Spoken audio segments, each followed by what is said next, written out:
ছয় নম্বর, আল্লাহ তাআলা কাদেরকে আরশের নিচে স্থান দিবেন? রাসূল বলেন, ওয়ারাজুলুন তাসাদ্দাকা আখফা হাত্তা লা তা'লামা শিমালুহু মা তুনফিকু ইয়ামিনুহু। ওই দানশীল যে ব্যক্তি এত গোপনে দান করে, যে ব্যক্তি গোপনে দান করে, তার ডান হাতে কি দান করলো বাম হাতে জানে না।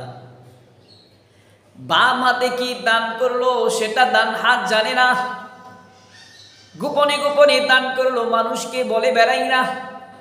সমাজের অনেক মানুষ আছে, কয়েক টাকা মসজিদ মাদ্রাসায় গরিবদেরকে দান করার পর তারা গিয়া বিভিন্ন মানুষের কাছে প্রচার করে, এত টাকা দান করছি, এত টাকা দান করছি, বারবার বলে বেড়াই। এদের নিয়ত সহি নয়। এরা দান করা না দান করা সমান। আল্লাহর হাবিব বলেন, গোপনে যারা দান করে, মানুষদেরকে দেখানোর উদ্দেশ্য নয়, গোপনে দান করে, এমন দানবীর ব্যক্তিদেরকে আল্লাহ তাআলা আরশের নিচে স্থান দিয়ে তাদেরকে সম্মানিত করবেন। 7 নম্বর, কাদেরকে আল্লাহ পাক রব্বুল আলামিন ইজ্জত দিবেন? ওয়ারাজুলুন যাকারাল্লাহা খালিয়ান ফাফাদাত আইনাহু। যে ব্যক্তি নির্জনে বসে বসে আল্লাহ তাআলাকে ডাকে, মসজিদে অথবা নিজের বাড়িতে কোনো পার্সোনাল রুমে, নির্জন রুমের মধ্যে সকাল অথবা সন্ধ্যায় বসে বসে আল্লাহর জিকির করে, আল্লাহকে স্মরণ করে, আল্লাহর সৃষ্টি নিয়ে চিন্তা করে, জান্নাত জাহান্নামের কথা চিন্তা করে, এক পর্যায়ে আল্লাহ তাআলার ভয়ে তার চোখ থেকে পানি পড়ে। আল্লাহ তাআলার ভয়ে চোখ থেকে পানি পড়ে। এক কথাই, মহান আল্লাহকে যেই ব্যক্তি ভয় করবে, আল্লাহ পাক রব্বুল আলামিন আরশের নিচে তাদেরকে স্থান দিয়ে সম্মানিত করবে। আল্লাহকে ভয় করা, আল্লাহকে ভয় করার অনেক দৃষ্টান্ত আছে। বুখারী শরীফে এক দৃষ্টান্ত রাসূল তুলে ধরেছেন। 3478 নম্বর হাদিসের বর্ণনা, আবু সাঈদ রাদিয়াল্লাহু তাআলা আনহু থেকে বর্ণিত। আল্লাহর হাবিব রাহমাতুল লিল আলামিন সাহাবায়ে কেরামকে বলতে লাগলেন, ও আমার সাহাবীরা, পূর্বের জামানার এক লোক অনেক ধন সম্পদ কামাই করেছে। মৃত্যুর পূর্ব মুহূর্তে তার সন্তানদেরকে ডেকে তার সামনে নিয়ে আসে আর বলতে লাগলো, আমার সন্তানেরা বলো তো দেখি, বাপ হিসেবে আমি তোমাদের কাছে কেমন? আপনি অনেক ভালো, কারণ অনেক ধন সম্পদ কামাই করছি, সন্তানদের জন্য রেখে যাচ্ছি, এই জন্য বাপের প্রশংসা করলো। বাপ চিন্তা করে, আমি এত ধন সম্পদ কামাই করলাম, কিন্তু এই ধন সম্পদ কামাই করতে গিয়া আমি আল্লাহর ইবাদত করার সময়টুকু পাইলাম না। আমি এত ধন সম্পদ কামাই করছি ঠিক, কিন্তু ইবাদত করতে পারি নাই। সারা জীবন শুধুমাত্র দুনিয়া কামাই করার জন্য ব্যয় করে দিয়েছি, আল্লাহর ইবাদত করতে পারি নাই। সন্তানদের জন্য বললেন, আমি আল্লাহ তাআলার সামনে কিভাবে দাঁড়াবো? আল্লাহ যদি বলে, বান্দা কিভাবে দুনিয়াটা কামাই করলা, আমি আল্লাহর কি সময় দিতে পারলা না, ইবাদত তো করলা না। আল্লাহ পাক রব্বুল আলামিন যদি এই কথা বলে, আমার কিন্তু রক্ষা নাই। এই কারণে আমি শুনেছি, কবরের মধ্যে মানুষ মারা গেলে যখন তাকে কবরস্থ করা হয়, কবরের মধ্যে ফেরেশতারা তাকে প্রশ্ন করে। সুতরাং ফেরেশতাদের হাত থেকে বাঁচার জন্য আল্লাহ তাআলার সামনে যেন দাঁড়াইতে না হয়, সন্তানদেরকে বললেন, সন্তানেরা তোমরা এক কাজ করো, আমার মৃত্যুর পর তোমরা আমাকে গোপনে গোপনে আমার লাশটাকে তোমরা পুড়িয়ে দিবে। এরপরে সালিগুলোকে বাতাসের মধ্যে উড়াইয়া দিবে। সন্তানদেরকে নসিহত করলেন। এই ঘটনার পর কিছুদিন পর যখন ওই লোকটা মারা যায়, সন্তানরা তাদের বাপের শেষ ইচ্ছা অনুযায়ী তার লাশটাকে গোপনে গোপনে ফুরাইয়া দেয়, এবং তার লাশটাকে ফুরাইয়া দেওয়ার পর যেই সালিগুলো হয় একত্রিত করে যখন বাতাস শুরু হয়, বাতাসে ছেড়ে দেয়। আল্লাহ পাক রব্বুল আলামিন সব ঘটনা দেখেন এবং জানেন। আল্লাহ তাআলা ফেরেশতাদেরকে পাঠালেন। ওই লোকটি তার লাশটাকে পুরানোর পর যে সালেগুলো বাতাসে উড়িয়ে দিয়েছে সেইগুলোকে একত্রিত করে তাকে আগের মতো মানুষ রূপে রূপান্তরিত করে আমি আল্লাহর সামনে দাঁড় করায় দাও। ফেরেশতারা মুহূর্তের মধ্যে সালেগুলোকে একত্রিত করে তাকে আগের রূপে রূপান্তরিত করে আল্লাহর সামনে দাঁড় করায় দিল। বুখারীর ঘটনা, কিচ্ছা কাহিনী না। আল্লাহ পাক ইজ্জতুল জালাল যখন ওই ব্যক্তিরে প্রশ্ন করলো, তুমি কেন এমনটা করলা? তোমার সন্তানদেরকে কেন বলে গেলা লাশটা পুরানোর জন্য? বাবা, আমি মনে করেছিলাম সারা জীবন তো সম্পদ কামাই করছি, তোমাকে আল্লাহ সময় দিতে পারি নাই, ইবাদত করতে পারি নাই। চিন্তা করলাম মাওলা, তোমার সামনে যদি দাঁড়াই তাহলে আমাকে তো প্রশ্নের সম্মুখীন হতে হবে। কি জবাব আমি দেব?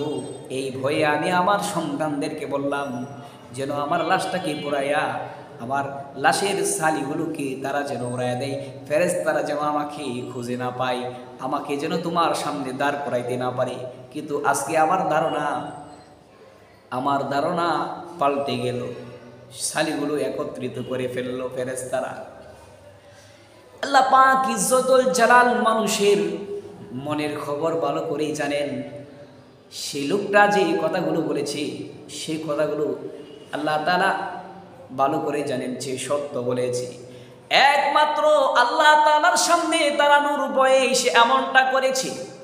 মাবুদ তাকে শাস্তি দেওয়ার পরিবর্তে আল্লাহ তাআলা বলে, বান্দা তুমি যা বলেছো সত্য বলেছো, তোমার মনের খবর আমি আল্লাহ জানি। যারে বান্দা যা, আমি আল্লাহকে ভয় করার কারণে আমি আল্লাহ তোকে জাহান্নাম থেকে মুক্ত করে জান্নাত দিয়া দিলাম। সুবহানাল্লাহ। আল্লাহকে ভয় করার মতো ভয় করতে পারলে তারাও হাসরের ময়দানে আল্লাহর আরশের নিচে স্থান পাবে। তাহলে আমি 7 শ্রেণীর কথা বলতেছিলাম যে তারা আরশের ময়দানে আল্লাহ পাক রব্বুল আলামিন তাদেরকে ইজ্জত দিবেন। 1 নম্বর হলো ন্যায়পরায়ণ শাসক, 2 নম্বর যারা যৌবনকালে ইবাদত করে, 3 নম্বর যারা মসজিদের সাথে তাদের মনটা লেগে আছে, মসজিদে যাতায়াত করে, 4 নম্বর যারা আল্লাহর জন্য মহাব্বত করে, আল্লাহর জন্য বন্ধুত্ব ত্যাগ করে বিচ্ছিন্ন করে, 5 নম্বর যে ব্যক্তিকে কোনো সম্ভ্রান্ত পরিবারের নারী তাকে জিনার প্রস্তাব দিয়ে সে প্রত্যাখ্যান করে, 6 নম্বর যারা গোপনে দান করে, 7 নম্বর যারা আল্লাহকে ভয় করে। এদেরকে আল্লাহ তাআলা এই 7 শ্রেণীর মানুষকে আরশের ময়দানে স্থান দেবেন। এরা ব্যতীত বাকি সবাই পেরেশানিতেই থাকবে। যে পেরেশানির কথা বলেছিলাম, সূর্য কাছে আসবে, মানুষের মস্তক গলবে, মানুষের পা গলবে, মানুষের শরীর থেকে ঘাম বেয়ে বেয়ে পড়বে, এরপরে এইভাবে মানুষের জিহ্বাটা বের হয়ে মাটিতে পড়ে যাবে। মানুষ ইয়া নফসি ইয়া নফসি বলে হাসরের ময়দানের এক কোণা থেকে আরেক কোণা পর্যন্ত দৌড়াইতে থাকবে। এভাবে হাজার হাজার বছর কেটে যাবে, 1-2 দিন না, হাজার হাজার বছর যখন কেটে যাবে, তখন রাসূল সাল্লাল্লাহু আলাইহি সাল্লামের আরেকটা হাদিসের মধ্যে আসছে, বুখারীর 4712 নম্বর হাদিসের মধ্যে আসছে, তখন মানুষ একদল আরেক দলকে বলতে থাকবে। আমরা যদি এখানে কথা বলি অথবা হয়তো বা এই কোম্পানির মুড থেকে শোনা যাবে না যদি মাইক ছাড়া কথা বলি, কিন্তু হাসরের ময়দানে পরিস্থিতি এমন দাঁড়াবে, একজন কোনো কথা বললে হাসরের ময়দানে সবাই শুনতে পাবে, মাইকের প্রয়োজন পড়বে না। এমন সিস্টেম সেখানে হবে। তখন এক ব্যক্তি দাঁড়িয়ে বলবে, আমরা যে পেরেশানিতে আছি এটা তো আর ভালো লাগছে না, এটা আর সহ্য করতে পারতেছি না। আল্লাহ যদি আমাদেরকে জাহান্নামও দেয়, জাহান্নামও দিয়া দেখ, আল্লাহ আমাদের যাদেরকে জান্নাতও দিবে, জান্নাতও দিয়ে দেখ, তবে এই পেরেশানি আমরা আর ভোগ করতে পারতেছি না, এটা আর সহ্য করতে পারতেছি না, এমন কষ্ট। তো একদল লোক যখন দাঁড়িয়ে এই কথাগুলো বলবেন, আরেকদল লোক পরামর্শ দিবেন, আল্লাহকে বলবে কি বিচার কাজ শুরু করার জন্য, বলবেটাকে কেউ সাহস সেদিন করবে না। এই বুখারীর হাদিসের মধ্যে আসছে, একদল মানুষ পরামর্শ দিবে, চলো আমরা আদম নবীর কাছে যাই, যিনি আমাদের পিতা। আদম আলাইহিস সালামের কাছে যাওয়ার পর আদম আলাইহিস সালাম বলবে আমার পক্ষে আজকে সুপারিশ করা সম্ভব নয়, কারণ আল্লাহ তাআলা আজকে এমন রাগান্বিত, ইতিপূর্বে আল্লাহ তাআলা এমন রাগান্বিত কখনোই ছিলেন না, ভবিষ্যতে আল্লাহ তাআলা এমন রাগান্বিত কখনোই হবে না। আল্লাহ তাআলা আজকে কাহার রূপ ধারণ করেছে, সুতরাং আমার পক্ষে সম্ভব নয়। আল্লাহ তাআলাকে বলবো, আল্লাহ আপনি বিচার কাজ শুরু করে দেন, আমি তো নিজের টেনশনে আছি। আল্লাহ জান্নাত আমাকে তাকতে দিয়েছিলেন, আল্লাহ পাক আমাকে জান্নাত তাকতে দিয়েছিলেন। আল্লাহ বলেছেন জান্নাতে যা মন চাই খাও, তবে একটা ফলের কাছে যেও না, আমি সেই ফলটাই খেয়ে ফেলেছি। আল্লাহ যদি আজকে এই অবস্থায় আমার জিজ্ঞাসা করে, হে আদম, জান্নাতে এত নাজ নিয়ামত থাকার পরে কেন তুই এই ফলটা খাইলি, আমি কি জবাব দিব? এই টেনশনে আমি ইয়া নাফসি বলে হাসরের ময়দানে ঘুরি। বাবার রে, আমার পক্ষে সম্ভব না। ইযহাব ইলা নূহ আলাইহিস সালাতু ওয়াস সালাম, তোমরা নূহ নবীর কাছে যাও। পয়গম্বর নূহ আলাইহিস সালামের কাছে যাওয়ার পর সবাই বলবেন, ও নূহ নবী, আপনি আল্লাহকে একটু আল্লাহর কাছে সুপারিশ করুন, আল্লাহ পাক রব্বুল আলামিন যেন আজকে বিচার কাজ শুরু করে দেয়, হাসরের ময়দানের বিচার কাজ শুরু করে দেয়।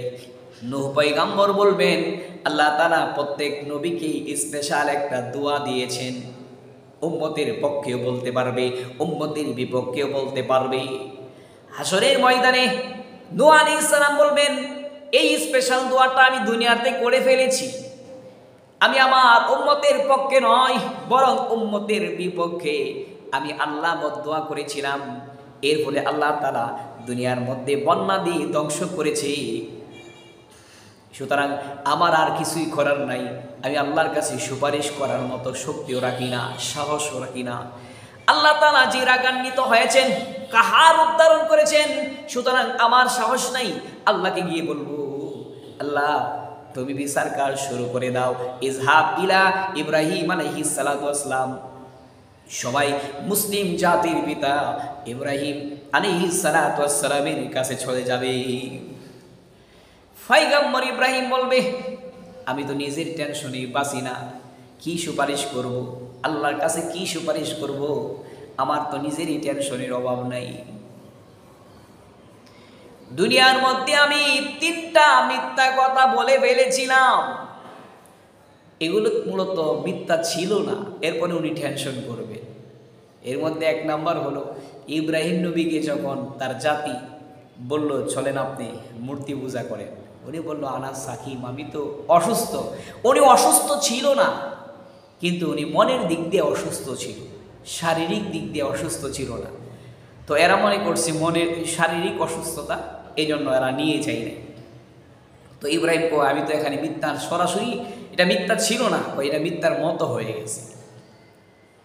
2 নাম্বার, ইব্রাহিম আলাইহিস সালাতু ওয়াস সালাম যখন মূর্তিগুলোরে ভাঙলো, তারা যেগুলো, ইব্রাহিম এই মূর্তিগুলোকে কে ভাঙছে, সরাসরি নিজের নাম না বলে বলে এদের বড়টা ভাঙছে। বড়টা দ্বারা উনি বুঝাইলেন, এদের মধ্যে বড় তো আমিই ছিলাম, কারণ আমার হাত পা ওড়ে, আমি কথা বলতে পারি, আমার শক্তি আছে, কিন্তু এদের তো নাই। এরা মনে করছে বড় মূর্তি। ইব্রাহিম নবী এখানে একটা কৌশলের আশ্রয় নিয়েছে, এজন্য কয় এটাও আমার একটা মিথ্যার মতো হয়ে গেছে। 2 নাম্বার, ইব্রাহিম নবী যখন সারাকে বিয়ে করে তার বাড়িতে নিয়ে যাচ্ছিলেন, জালেম এক বাদশা তাদেরকে ধরে বলছে। ওই জালেম বাদশার নিয়ম ছিল, যদি ভাই বোন একসাথে যায় তাহলে তাদেরকে কিছুই করে না, আর স্বামী স্ত্রী যদি যায় তাহলে স্বামীকে বেঁধে তার সামনে স্ত্রীর সাথে জিনা করে, জোর করে, দর্শন করে। তো ইব্রাহিম নবী তার এই নিয়মটা জানতো বিদায় বাঁচার জন্য বলল যে আমরা ভাই বোন। উনি চিন্তা করছি, সারা যেমন আদমের সন্তান, আমিও তো আদমের সন্তান, এই হিসাবে আমরা ভাই বোন। 3টা জায়গায় মিথ্যার মতো হয়ে গেছে বিদায় উনি বলবেন, আমি আজকে পেরেশানিতে আছি, তোমাদেরকে কোনো সাহায্য করতে পারবো না। আর আল্লাহ আজকে যে রাগান্বিত, আল্লাহ যদি বলে ইব্রাহিম তুমি সুপারিশ করতে আসছো, তুমি তো মিথ্যা বলছো, তোমার জবাব কি হবে? এই জন্য ভয়ে আমিও বলতে পারবো না। এরপরে ওই লোকগুলা চলে যাবে হযরতে মূসা আলাইহিস সালামের কাছে। পয়গম্বর মূসা আলাইহিস সালাম বলবে, ইয়া নাফসি, আজকে তো আমি নিজের জন্যই পেরেশান, কারণ এক লোকের আমি থাপ্পড় দিয়েছিলাম, লোকটা মারা গেছে, আমি তো আল্লাহর আদালতে খুনি সাব্যস্ত হয়ে গেলাম।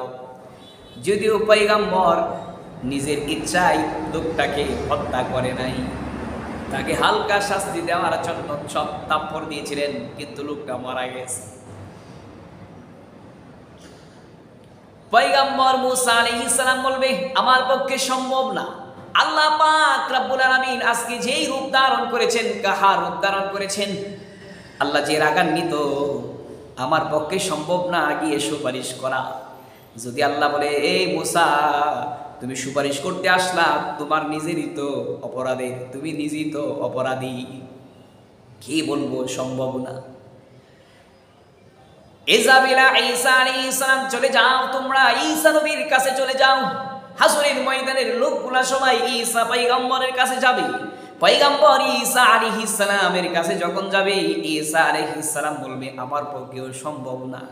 ঈসা নবী কোনো অপরাধের কথা বলবে না, বলবে আমার এতটুকু সাহস নাই যে আমি আল্লাহকে কি বলবো, মাওলা তুমি বিচার কাজ শুরু করে দাও। আল্লাহ আজকে যে রূপ ধারণ করেছে এটা আমার পক্ষেও বলা সম্ভব না।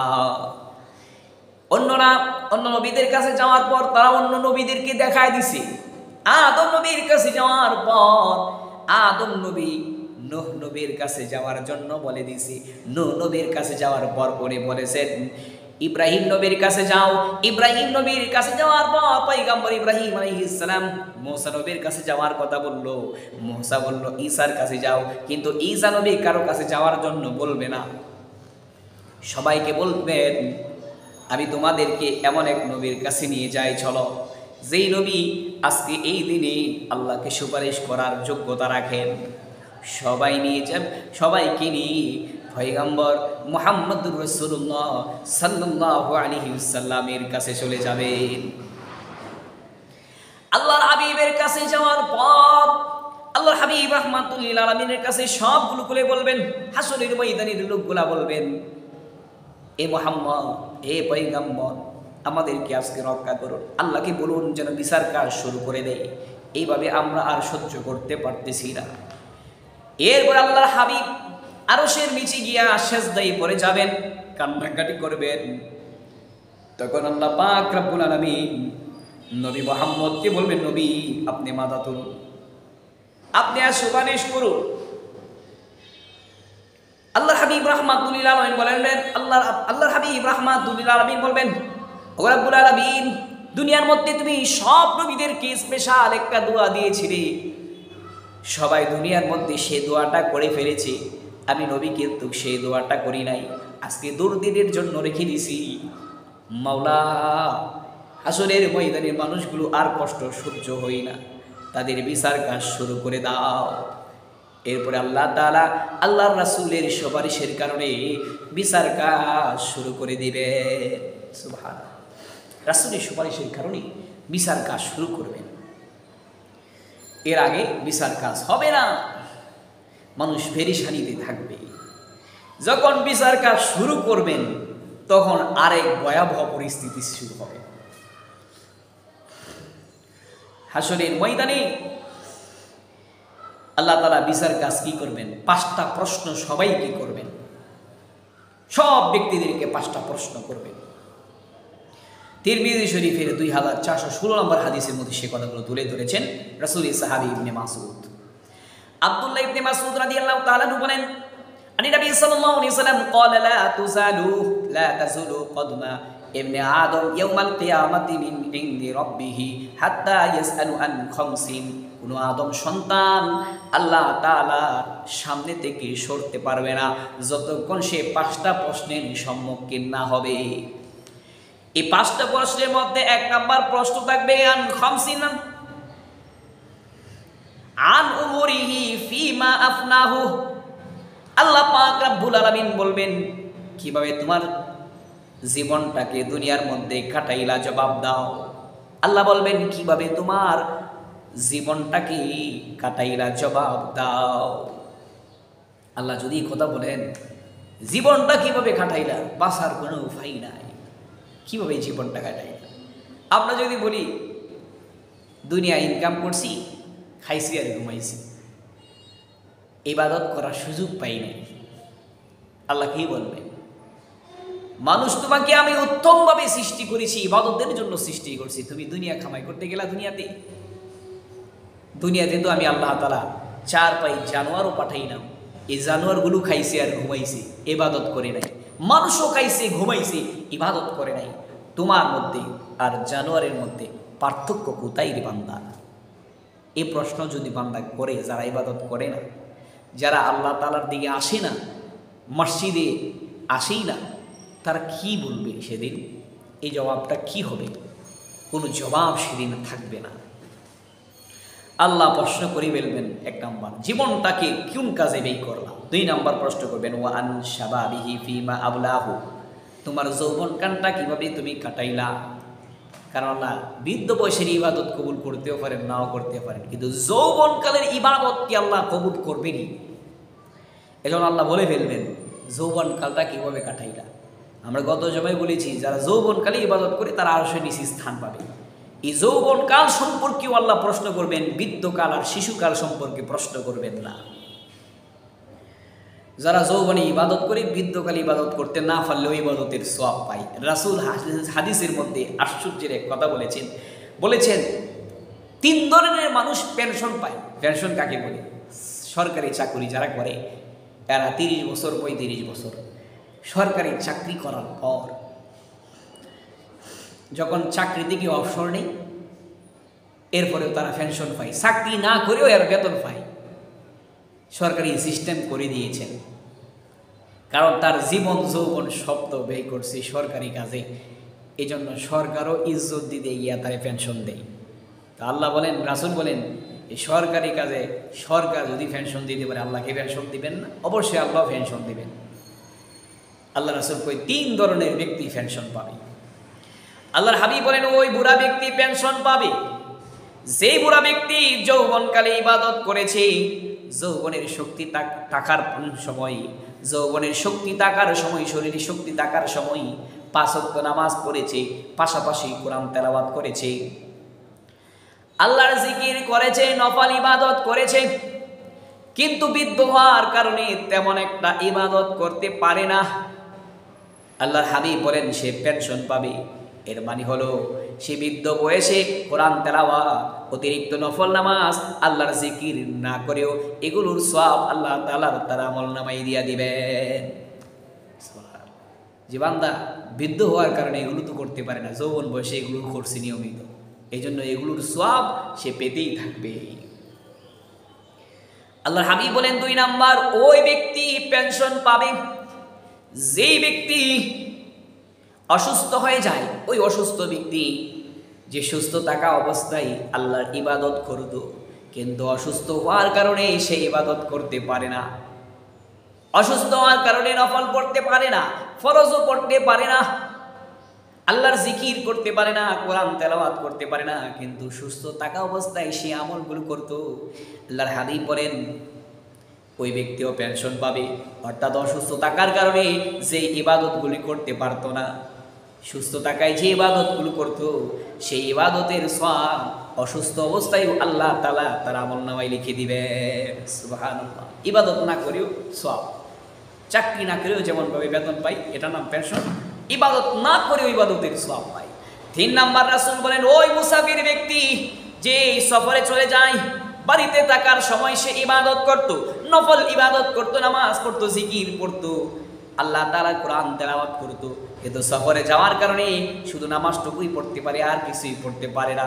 সুযোগ নাই, সফরের কষ্টের কারণে সেগুলো আদায় করতে পারে না। ওই যতদিন সে সফরে থাকবে, বাড়িতে থাকলে যে আমলগুলো করত, সফরে থাকার কারণে সে আমলগুলো করতে না পারলেও আল্লাহ তাআলা তার আমলনামায় সেই সওয়াবগুলো লিখতে থাকবেন। সুবহানাল্লাহ।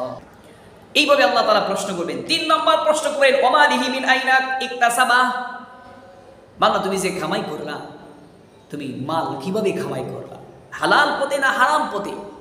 হালাল পথে কামাই করলা নাকি হারাম পথে কামাই করলা? এই প্রশ্নের সম্মুখীন হতে হবে। আমরা মনে করি শুধুমাত্র যারা সুদের ব্যবসা করে ঘুষ খায় এরাই হারাম খায়। না না, এক ধরনের কৃষক, বাড়ির মালিক, তারাও হারাম পথে তাদের সম্পদ কামাই করে। কৃষক 2 আঙ্গুল বাড়ায় লাইল কেটে তার ক্যাপটাকে বানায় দিল। বাড়ির মালিক তার বাড়িটারে আধা 1 হাত তার প্রতিবেশীর জায়গা দখল করে ফেলল। এমন হয় কি না? এমন অনেক হয়। আল্লাহ পাক রব্বুল আলামিন হাসরের ময়দানে 7 আসমান 7 জমিনটাকে তাদের মাথায় তুলে দিবেন। নাও বান্দা, দুনিয়াতে সম্পদ চুরি করছি না, মানুষের জায়গা দখল করছি না, নাও তোমার কত সম্পদ লাগবে। মানুষ সেদিন সেটা আর বহন করতে পারবে না। তাহলে হারামভাবে তারাও সম্পদ কামাই করেছে। কৃষক বাড়ির মালিকও সম্পদ কামাই করে।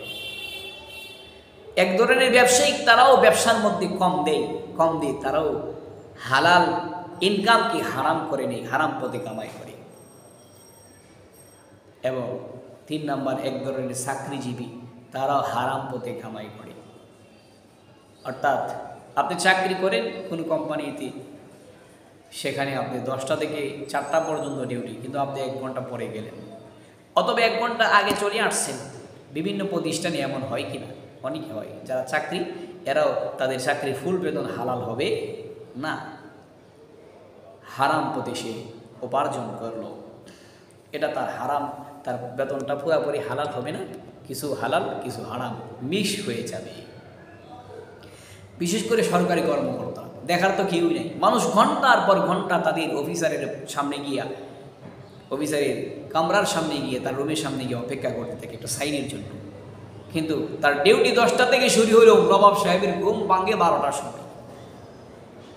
নিজের ইচ্ছা মতো ডিউটি পালন করে, তাদেরকে ঠিক মতো গিয়া জায়গা মতো পাওয়া যায় না, তাদের অফিসে ঠিক মতো পাওয়া যায় না। ওই কাজে ব্যক্তিগত কাজে দৌড়াদৌড়ি করে, অবহেলা করে। মনে রাখবেন, ওই চাকরিজীবীরা তাদের বেতন হালাল নয়, তারাও হারাম, যারা জনগণকে হয়রানি করে। অধিকাংশ সব প্রতিষ্ঠান, হাতে গোনা কয়েকটা ব্যতীত সব প্রতিষ্ঠানে সরকারি সেবা যেভাবে দেওয়ার কথা এভাবে এরা দেয় না। এজন্য এদের টাকাগুলো হালালও হবে না। সরকারি কর্মকর্তা ঘুষ ছাড়াও যারা সৎভাবে কামাই করে, এদেরটাও হালাল হবে না, বেতনটাও হালাল হবে না। ঘুষ তো নেই। শুধুমাত্র মাল হালালভাবে কামাই করলে হবে না, পাশাপাশি এটা ব্যয় করছে কোন কাজে সেটাও জিজ্ঞাসা করবেন। ওয়াফিমা আনফাকাহু, আল্লাহ বলবেন তুমি কোন কাজে ব্যয় করলাম। আমরা হালাল পথে কামাই করলেও ব্যয় করতে হবে হালাল পথে। নিজের স্ত্রী সন্তানদের জন্য ব্যয় করেন, এটা হালাল পথ। কোনো ইসলামিক কাজে ব্যয় করেন, হালাল পথ। কিন্তু মহল্লার মধ্যে গান বাজনার আয়োজন করবে, আপনি 1 টাকা দিয়ে যদি শরীক হন, এই জন্য আল্লাহ জিজ্ঞাসা করবে হারাম পথে কেন তুমি সমার সম্পদকে ব্যয় করলা।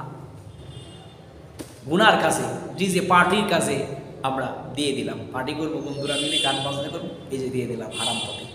সন্তানদেরকে টাকা পয়সা দেওয়ার সময় আমরা হিসাব করে দিব, জিজ্ঞাসা করবো তোর কি প্রয়োজন।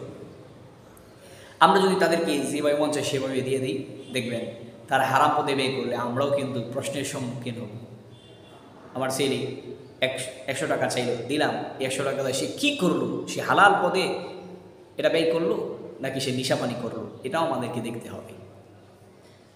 জিজ্ঞাসা করা হবে বান্দা সম্পদ কোন কাজে ব্যয় করলা।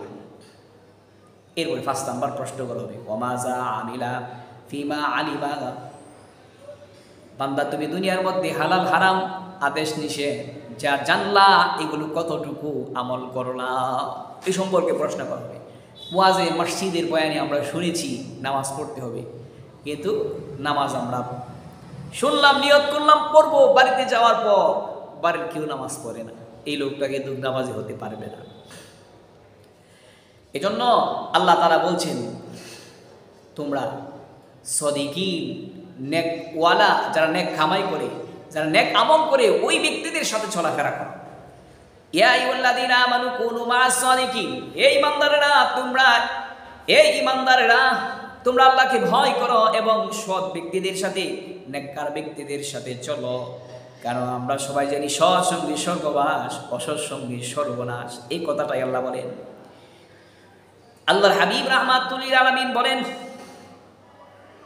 যেই ব্যক্তি নামাজিকে বন্ধু বানায় তার নামাজের অভ্যাস হয়, যে ব্যক্তি নামাজে বেনামাজিকে বন্ধু বানায় ওই ব্যক্তি নামাজ পড়লেও সে তাদের সাথে থাকতে থাকতে বেনামাজি হয়ে যায়।